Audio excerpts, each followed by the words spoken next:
So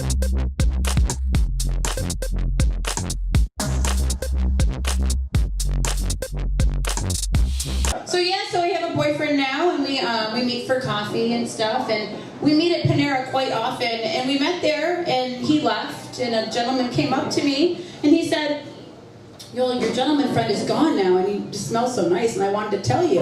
And I'm like, oh my gosh, like, this is really weird. So, like, I called my boyfriend, and I was like, honey, it's really weird. I said, this guy came up to me and told me that I smell good, and I was like, so after I blew him, I was like, that's a really weird thing for you to say to me in Panera when I was with another guy, but apparently, hookers hang out at Panera. He didn't even pay me, he bought my coffee, but free coffee, get rid of my kids, this is all getting better, let me tell you. So yeah, I homeschooled my kids for a long time, because I believe that was better, once again, you know, I think I'm doing the right thing. So my kids, I have had three, and Kenzie, Katie, and Kaysen, as you know, they're, you know, all K's. So I decided that the way I teach my kids is by I let them do stuff. You know, we go to the grocery store, you weigh the food, you know, we do math in real life, worksheets. I can't multiply. I use my fingers and my calculator you're never going to have in your pocket every day. So yeah, so my oldest, she takes the two youngest, and she starts making some drawings and some snacks, and she's like, Mommy, I want to sell drawings and snacks. And I say, great, we always go by the road and sell stuff. She picks a big sign down by the road, and it says, KKK, drawings and snacks. So, I have 4 kids now. So we're no longer the KKK. Whatever works. So, yeah, so my kids, they watch YouTube. Do your guys' kids watch a lot of YouTube? Do people have kids, or were you the smart ones? No? Yeah. So, I really do love my kids. Nobody call, like, the people you call, what is that, CPS? Don't call them. They're in good hands. You know? The oldest is 5. They're good. They have YouTube. They're fine. So my kids love to watch people play video games. They also like to watch other kids build Legos. And I'm like, this is the weirdest thing ever. They sit there and they're watching the kids. Oh, they're putting the blue block over here. And all of a sudden I'm watching them, and the guy, they're like, Mommy, look at this. He's putting the blue block on the red block. And now it's a TIE fighter. I'm like, oh my God, it's Lego porn. They're like, oh, this is so great. So my kids watch porn all day. Sorry. There's no filter. So yeah, so I had kids later in life because, once again, when you're in high school, they tell you not to have sex because it's bad for you. Do you know how good it is for you? You get to have kids young and get it out of the way, right? So I'm going to go to all the high schools. I'm going to take away all the condoms and promote teenage pregnancy, because you all know that condoms are like eating your lunch through a Ziploc, right? I mean, don't act like you can't. Right? Don't get me wrong there. So yeah, so I have kids. Before I had kids, what I did was I worked at Hooters. This is where you all look at my tits and say, are you sure about that? Look great. Thank you, they're nice. And I have this weird fascination with orange now, okay? So yeah, so I worked at Hooters. I opened the Hooters here in Grand Rapids. It closed down because they thought it was inappropriate to have a Hooters there. Does anyone know where the Hooters used to be on 28th Street? Yeah. Yeah, do you guys know what's there now? Yeah, there's a Cirillas next to the liquor store that's next to the Cash and Go. So you can cash your check and get your porn and get drunk. But screw the girls with the hula hoops, because they're hookers. Yeah, exactly. So yeah, so this is what I do now. I come up here once in a while when I can to make you guys laugh and to make you feel better about yourselves. So hopefully I did some of that tonight. And we'll bring up some more comments. Thank you, Brian, for having me. It's been a while. Hopefully you guys like it.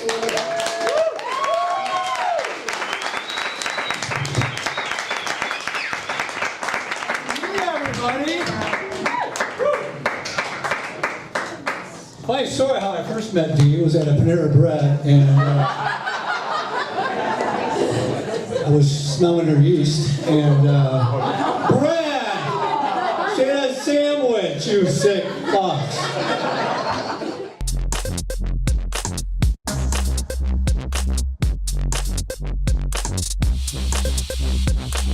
I'm gonna be 50 next year. which is, it's weird. It's cool, but it's just it's weird. It's kind of like, I feel like 50 is that I should probably start trying age, you know, that trying to work out more, eat better, get in better shape. So I was at the gym the other day and I was talking to this 25-year-old dude who, he was convinced that he was down with the struggle of what it's like to get in and stay in shape as you get older, but he's 25. So you're automatically ripped when you're 25 years old, you know, and he's talking to me, he's like, dude, bro, no, I totally get it. And he's flexing because I got a mirror behind me. He's looking over my shoulder as he's talking to me. The struggle's real, bro. You gotta push through and keep persevering. And he's all insecure, and he's like all ripped, and he's like, dude, I'm telling you, keep pushing through and persevere, and I'm telling you, you will improve. I did it myself. I totally increased my vertical leap. I was like, your vertical leap? I made quite a horizontal leap myself, and I didn't even have to try.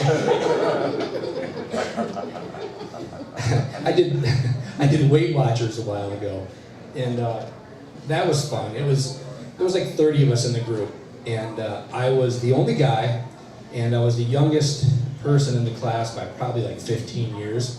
So it was just a bunch of stocky older ladies and me, and we accomplished absolutely nothing. We had a blast. It was a great group, and one day the teacher said to us, now class, what do we do when we have a craving?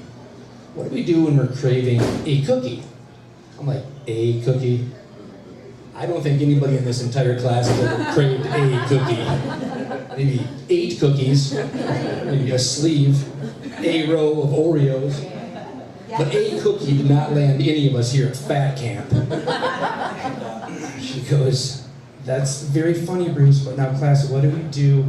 What do we do when we're having that craving? I mean, what do we do? How do we get through this? Because nothing tastes as good as thin feels. And I'm like, well, by the looks of this group, nothing tastes as good as thin mints. She didn't think that was very funny. But, you know, as I get older, I'm trying to stay cool and current and up to date with stuff, and it's hard though, man. I try to stay cool with with music. But I grew up in a little town called Fruitport, which none of you know where Fruitport is, but it's as red in the neck as it's, you know. Yeah. Did you say you've been there? Oh yeah. Yes. Yeah, it is as red in the neck as it sounds. I loved it there. It was in the 80s, so it was all 80s metal. It was Metallica and Ozzy and Maiden and Judas Priest. It was just headbanging mullet, permed mullet wearing, by the way. Yeah, I had the Kurt Cameron look. So I try to stay cool with the music now, but I just kind of feel like it's all bubblegum, bebop, no instrument playing, no headbanging. But I'm trying. But I was at the coffee house the other day, and I overheard a couple teenage girls talking behind me. And like, oh my gosh, I still love that Ed Sheeran. When he says, darling, I'll be loving you till you're 70, that is so romantic. I know, right? Right? IKR. I'm like, what? That is not romantic.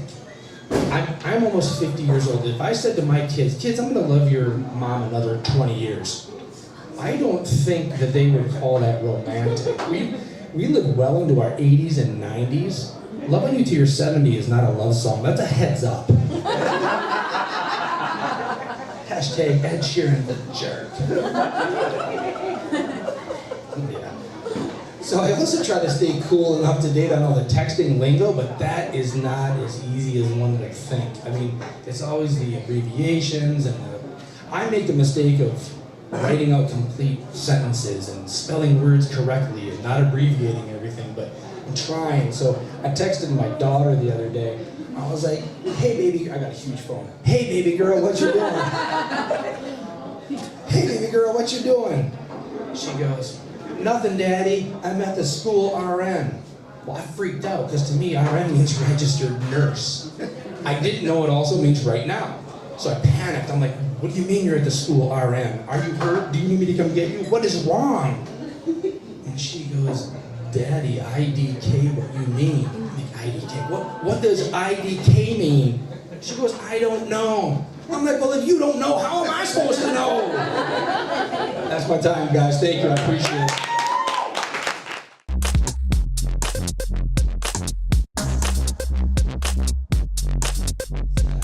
I live with my Gramps. Give some love for him. Give some love for Gramps dealing with my stuff. Yeah, he's a good guy. It's like living in a bachelor pad at 2 different ends of time. I love it. But in that same sense, it's kind of like a frat house, because he's always trying to alpha male me. Like, the man's 70, so he's seen it all. So anytime I don't know something, he's just flexing his life experience at me. And it's like, man, I get it. You've huffed some asbestos in your day. Okay? I'm just trying to defog the windows of my car. He always has these things he likes to say before and after he's about to drop some knowledge too. He always starts it off with, all right, Max, bust out your notebook. Lesson 34, section B. That's always how he starts it off. He always ends it with, so you gotta be 10% smarter than what you're working with. Gotta be 10%. And I didn't have a leg in this race until I convinced him to get a smartphone. Get 10% on that, you son of a bitch. Can't figure out how to use Siri? Yeah, probably because she doesn't want to hear your shit just as much as I don't. It's ridiculous, man. Yeah, the whole, like, technology shock thing with him kind of backfired on me, though. Because now I'm just a part-time IT guy. Like, the other day, I came home, and the TV was a tin of purple, the sound wasn't working, and the voice control was completely non-existent. It's like, man, how did you manage to make the TV deaf, mute, and purple? He looks at me and goes, I don't know, the cat jumped on it. I know you guys don't know this, but that means in this 1 week, the cat's next to the TV deleted his Facebook and managed to call his ex-wife. Somebody's gotta stop this fucking cat, man. Like, if I come home one more time and the TV's stuck on input 3, I'm euthanizing Snowball. Ridiculous, man. But he's a good guy though, my Gramps. He's always looking out for me. Like, the other day I was leaving the house, and he came running out to me. I was about to get my car. He's like, oh man, Max, thank God I caught you. I've had this thing I've been meaning to tell you for an entire year. I just remembered, so I gotta make sure I tell you right now. I was like, damn, dude, tell me. He looks at me, and he goes, if you see somebody put their hand over your drink, don't drink the drink.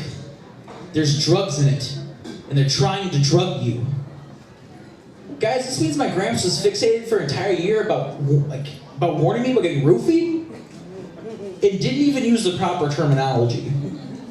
Like, that's some love, man. And honestly, I was really taken back because I didn't even think I was a roofie candidate. You know what I'm saying? Like, oh my God, what a compliment. I was so flattered. Worried about me getting roofied? Bless your soul. I was thinking about it the other day, I was like, man, if I actually seen somebody trying to roofie me, they probably wouldn't need to. Like, I'd just go home with them. All this for little old me? Yeah,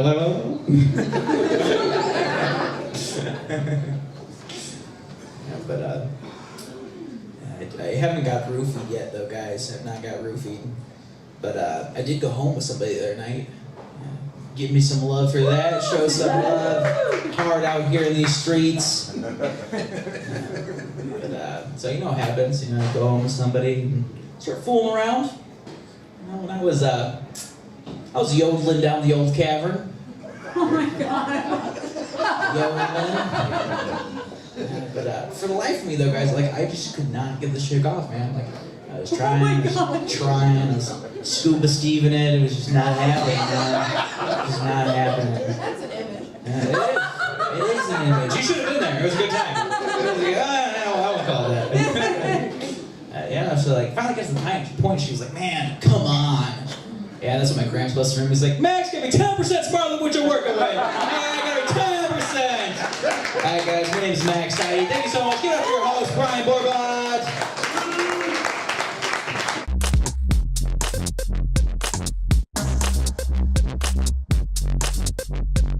I'll be honest with you guys, I'm a comedian, but it's not my dream. You can see why. This is no dream for a man. My dream is to be a restaurant owner, a restaurateur, if you will. So when I was young, my dad, every weekend, or every Saturday, he would take me to a place called the Rock and Roll Buffet. It was a Chinese buffet that was rock and roll themed, called the Rock and Roll Buffet. I like that, that's fun, huh? And my dream is to start my own Chinese buffet. We are going to serve roasted duck and hard drugs. It was gonna be called the Quack Walk. You didn't like that? That's my best joke. It's all downhill from here, okay? Just go to the bathroom or something. I was walking into the beer store the other day, and there's a man in front of me, a couple people in front of me walking in, and there's a panhandler standing by the door, and he was asking people, he was like, hey, you got 75 cents? Hey, do you got 75 cents? And then he looked me up and down, he didn't say shit. I was more mad because he was right. I did not have 75 cents.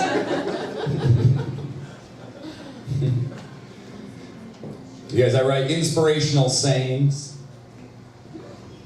I'm going to share a few of them with you if you don't mind. My favorite inspirational saying is dance like nobody's watching. You ever heard that? Yeah, that makes me feel good about myself. I like that one. So I wrote a few of my own in the same tune. One of them is drink like someone else is driving. Even the server liked that one. Fart like you've never pooped your pants. She didn't like that one. It's happened. It's happened to all of us. And finally, make love like you can afford child support.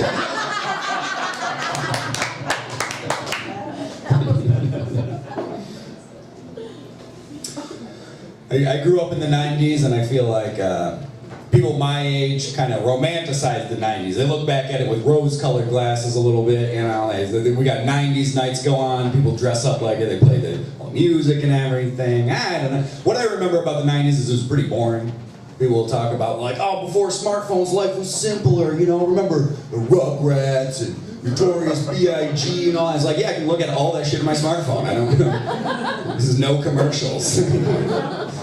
Don't have to pay $13.99 for a CD. Tell that FYE.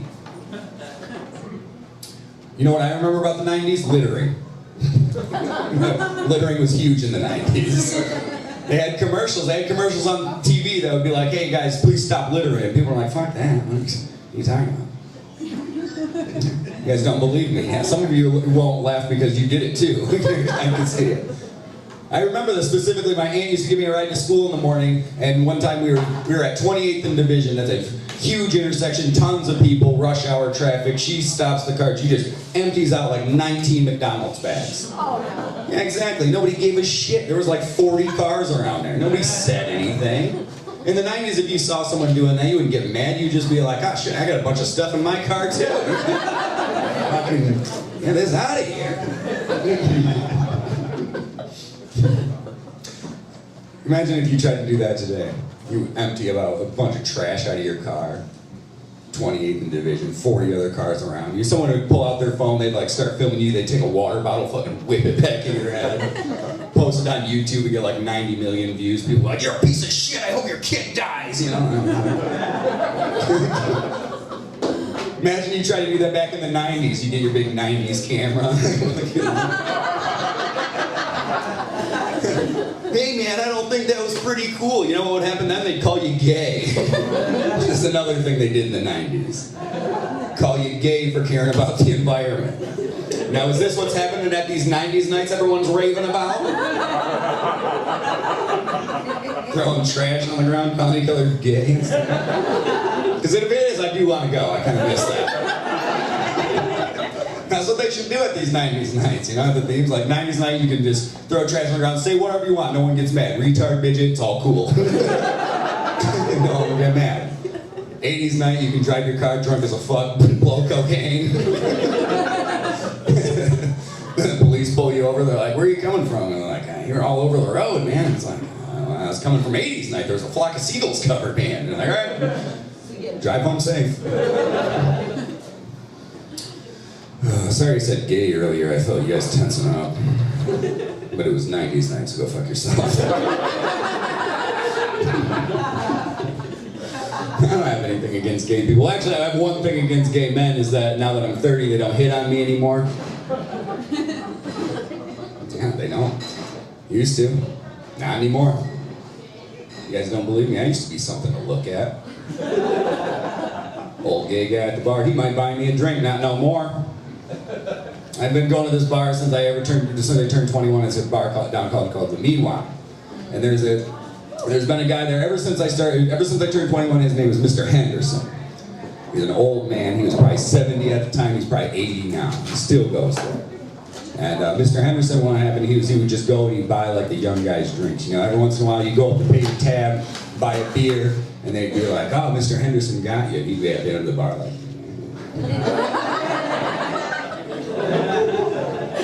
you know, that weird old guy stare. And he'd come walk over to you and be like, "Hey, any of you fellas want to come back to my place?" And he'd be like, "No, thank you, Mr. Henderson." Then he'd leave, you know. But he was pretty harmless. After a while, it starts to make you feel good about yourself, you know. He drove a convertible. It wasn't even a nice convertible. It was a Sebring. He wore a scarf in the summertime. Float in the Sebring, yeah. That's pretty cool. But after a while, you start to take it for granted. You know, kind of like, get out of here, Mr. Henderson. But at the same time, you're like, I guess people want to fuck me, you know. The young woman's not gonna fawn over you like that. If a young woman thinks you're attractive, she probably won't even fucking look you in the eye. An old man is gonna let you know you got that sweet dick, okay?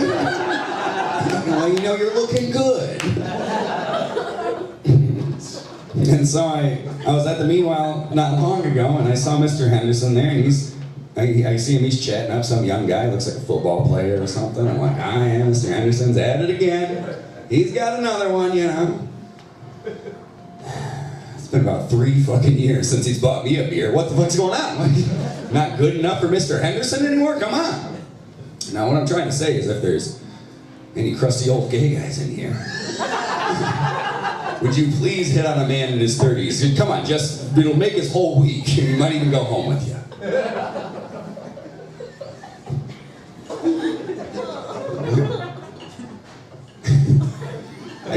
I got an email recently. And somebody asked me that they wanted to help them with their script. They were like, "I got a TV show that's going to go on Netflix. Can you please review my script and send me some stuff back?" I was like, "Oh, hell yeah, I made it. I'm an awesome comedian." And it's called A Bachelor of Fine Arts. And it's 40 pages long. I'm like, "Oh, Jesus, I guess I'll read it." Get 1 page in of character development, and then we got about 39 pages of hardcore porn. Yeah. I was like, well, this seems odd. What is this, a joke? Did one of my comedian friends send me this as a joke? And I looked at his Facebook profile. Nope, creepy old gay guy. And I was like, what do you want me to do with this script? He's like, I want you to be the main character. Looks like old Sweet Dick Mike is back in the game. Yeah, fuck you, Mr. Henderson. Guess where the script meeting's gonna be? The Meanwhile. I seriously am pissed about that, though. He's still got the same dirty old Sebring that's got like fucking 100,000 dick cruising miles on it. It's not getting any younger.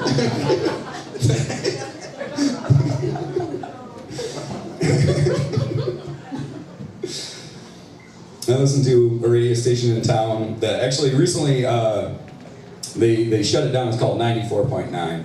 There's another one that's called 97.3, The Beat, Empowerment Radio. And they play old school hip hop and R&B. I love that radio station. I like that type of music. I like it. And so what my favorite part about that radio station is that the commercials are different. Now the commercials on regular radio stations are pretty dorky, but these ones are fucking awesome. So there's one for a local business down in East Town, and it's called the Smell Good Cafe. And it starts with like a smooth R&B instrumental. It'll be like boom, boom, boom, boom.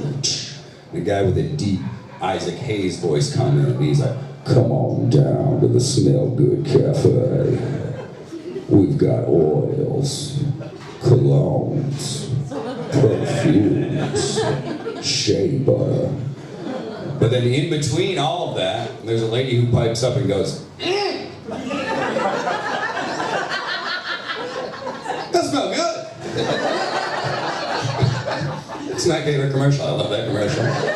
When it comes on, I tell people to shut up and I turn it up. Shut, the smell good's on. And the odd part about it, though, is that other regular business, other like corporate businesses copy those commercials. They make like hip-hop versions of their commercials. It's very dumb and dorky. I don't really know how it even makes it to the air, you know? Like I wouldn't be surprised if I turn on the radio and it would be, so like starts with like a DJ scratching. It's like O'Reilly's.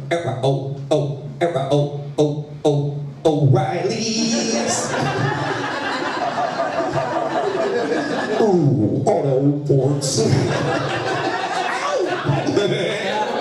And not everybody remembers the ow. Favorite part.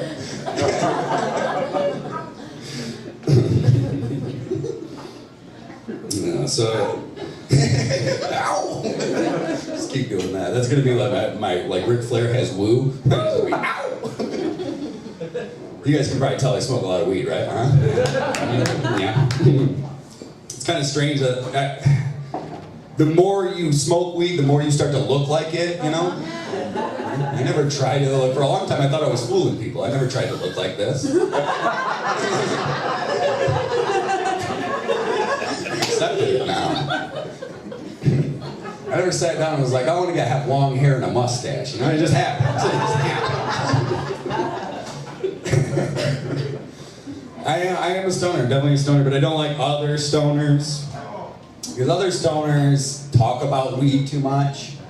I'm not interested in weed. I've been smoking weed for fucking 15 years. I'm 30 years old. The only thing I got to say about weed is I would like to buy some and thank you for selling it to me. That's it. That's all I got. That's all I got. The guy I get it from, he's always fucking talking. He'll be like, this is some hydroponic stuff. It was grown in a field by my friend. He actually fell in love in that field. I think you can tell in the nugs.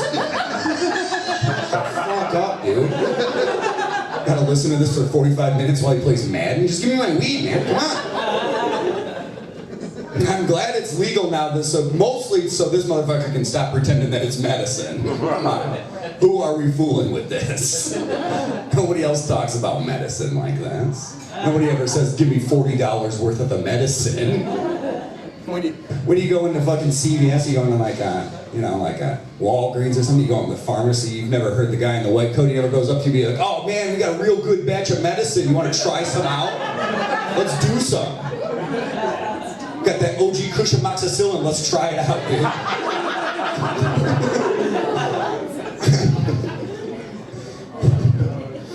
When I was a young man, they had a thing called weed brownies, not anymore. Now stoners, they call them medibles. That's a medicated edible. Yeah, exactly, yeah. What other medicine comes in dessert? None of them. None of them do.